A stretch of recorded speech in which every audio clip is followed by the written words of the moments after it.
राजस्थान के राज्यसभा चुनावों में बीजेपी ने टिकट देने में प्रयोग किए। राजनीतिक, सामाजिक और क्षेत्रीय आधार पर कार्ड खेले गए।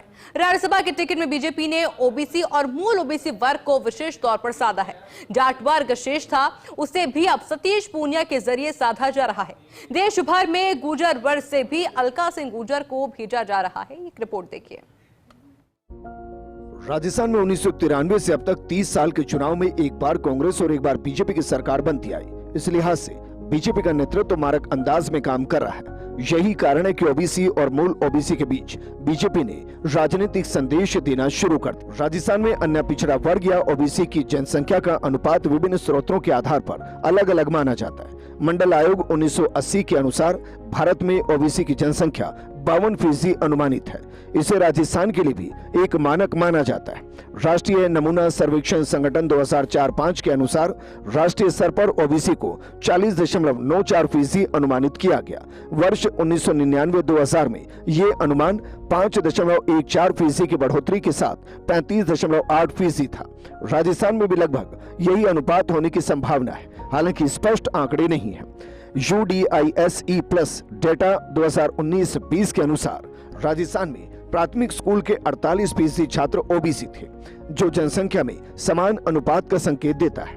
CSDS रिपोर्ट के अनुसार राजस्थान में ओबीसी की अनुमानित जनसंख्या 47% है। राजनीतिक बयानों के आधार पर राजस्थान में ओबीसी की जनसंख्या 50% से थोड़ा ज्यादा मानी जाती है। इसमें करीब 82 जातियां मानी जाती हैं। ओबीसी वर्ग में कुल 81 से ज्यादा जातियां शामिल हैं, लेकिन इनमें मुख्य रूप से जाट, गुर्जर, माली, कुम्हार, यादव, बिश्नोई, आंजना शामिल हैं। राज्य में ओबीसी को सरकारी नौकरियों और शिक्षण संस्थाओं में 21% आरक्षण प्राप्त है। 200 संसदीय विधानसभा में लगभग 30% से 35% विधायक ओबीसी से ही चुनकर आते हैं। राजस्थान विधानसभा में 15% से ज्यादा सीटों पर जाट समाज का कब्जा रहा है। बीजेपी ने बेहद सोच विचार कर जाट चेहरे सतीश पूनिया को राज्यसभा उम्मीदवार बनाया। इसके पीछे आरएलपी को कमजोर करना भी प्रमुख है। सतीश पूनिया बीजेपी प्रदेश अध्यक्ष रह चुके हैं और उन्हें पता है कि सामाजिक सियासत का क्या प्रभाव है, इसलिए वो खुद को किसान पुत्र कहते हैं। जाट समाज परंपरागत तौर पर कांग्रेस से जुड़ा रहा है। इसके पीछे सामंत प्रथा के खिलाफ आंदोलन भी रहा। राज्य में जितने भी बड़े जाट नेता हुए वो अधिकांश तौर पर कांग्रेस के चेहरे रहे। इनमें नाथूराम मिर्धा, परसराम मदेना, रामनिवास मिर्धा, डॉक्टर हरि सिंह, शीश रामोला, नारायण सिंह, विश्वेंद्र सिंह, हेमाराम चौधरी, हरीश चौधरी प्रमुख है। आज भी कांग्रेस ने राजस्थान कांग्रेस अध्यक्ष गोविंद सिंह डोटासरा को बना रखा है। भारतीय जनता पार्टी ने मुझे हमेशा इज्जत बख्शी है, मुझे अवसर दिए, और आज जो अवसर दिया है वो मैं बहुत चूरू जिले के एक छोटे से गांव में पैदा हुआ था। उस समय मेरे परिवार ने या मैंने कल्पना नहीं की थी कि पार्टी मुझे इतना बड़ा अवसर देगी। तो मैं माननीय प्रधानमंत्री जी का, माननीय गृह मंत्री जी का, माननीय राष्ट्रीय अध्यक्ष जी का, हमारे पूरे प्रदेश नेतृत्व का और तमाम लोगों का, हमारा केंद्रीय चुनाव समिति का हृदय से आभार व्यक्त करता हूं कि उन्होंने मेरे जैसे एक सामान्य कार्यकर्ता पर भरोसा किया। मैं उनको भरोसा दिलाता हूं कि मैं उनके भरोसे को कायम रखूंगा, उस पर खरा उतरूंगा। गुर्जर समाज पहले से जनसंघ और बीजेपी को राजस्थान में फॉलो करता आया। राजेश पायलट और सचिन पायलट के प्रभाव के कारण गुर्जर समाज ने कांग्रेस की तरफ रुख किया। आज भी सचिन पायलट चुनौती है। बीजेपी के लिए दौसा के उपचुनाव में यह देखा भी जा चुका है। यही कारण है कि बीजेपी ने अलका सिंह गुर्जर को राज्यसभा का उम्मीदवार बनाया। अलका सिंह खुद बांदीकुई से विधायक रह चुकी है। उनके पति नाथू सिंह गुर्जर ने दौसा से लोकसभा चुनाव जीता था। उन्हें संसद में बेबी एमपी कहा गया। आज उनकी पत्नी अलका गुर्जर बीजेपी का राष्ट्रीय चेहरा है।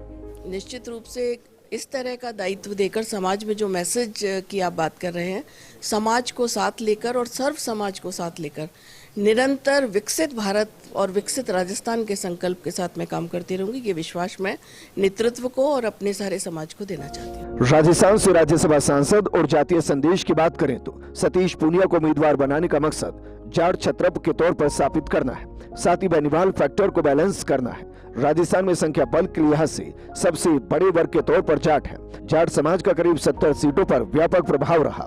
चूरू, सीकर, झुंझुनू और नागौर को टारगेट करना है। शेखावटी और जयपुर देहात की जाट पॉलिटिक्स को साधना है। पूनिया जयपुर देहात के आमेर से विधायक रह चुके हैं। अलका सिंह गुर्जर को उम्मीदवार बनाने का मकसद गुर्जर समाज के बीच संदेश देना है। अलका के जरिए पूर्वी राजस्थान, जयपुर, अजमेर, टोंक पर फोकस करना है। अलका सिंह गुर्जर के पति नाथू सिंह गुर्जर का सामाजिक राजनीतिक प्रभाव रहा है। अलका सिंह खुद दौसा के बांदीकुई से विधायक रह चुकी हैं। ये सचिन पायलट के मुकाबले में बीजेपी का एक और कार्ड है। अब तक कई नेताओं के जरिए भी बीजेपी ने संदेश देने की कोशिश की है। इनमें मदन राठौड़, घनश्याम तिवारी, चुन्नीलाल गरासिया हैं। इन्हें राज्यसभा में भेजकर बीजेपी ने जातीय क्षेत्रीय संदेश देने का काम किया। मदन राठौड़ का राज्यसभा सांसद का कार्यकाल 2030 तक है। मदन राठौड़ बीजेपी के प्रदेश अध्यक्ष हैं। मदन राठौड़ के जरिए मूल ओबीसी को साधा गया, मारवाड़ और गोडवाड़ को साधने का काम किया। घनश्याम तिवारी का राज्यसभा सांसद का कार्यकाल 2028 तक है। तिवारी के जरिए ब्राह्मणों के बीच संदेश देने का प्रयास किया। बीजेपी का शेखावाटी और जयपुर को साधने पर फोकस रहा। चुन्नीलाल गरासिया का राज्यसभा सांसद का कार्यकाल 2030 तक है।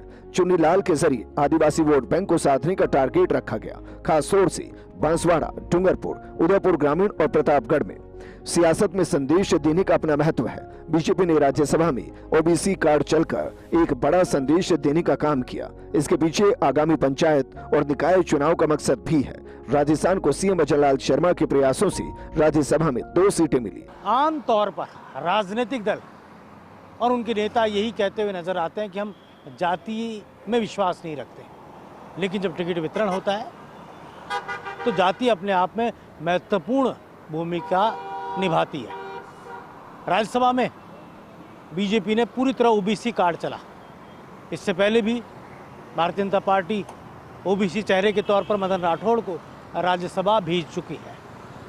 राजस्थान में एक बड़ी आबादी ओबीसी की है। जाट जाति शेष रही थी, उसे भी अब सतीश पूनिया के जरिए साधा जा रहा है। और साथ ही गुर्जर फैक्टर के तौर पर अलका सिंह गुर्जर को आगे लाया गया है। मकसद एक ही है कि भारतीय जनता पार्टी ओबीसी और मूल ओबीसी को पूरी तरह अभी से साध ले। राजनीतिक तौर पर इसे साधने के प्रयास राज्यसभा के चुनाव के जरिए हम देखते हुए आ रहे हैं। कैमरा जर्नलिस्ट जितेश के साथ योगेश शर्मा, फर्स्ट इंडिया, जयपुर।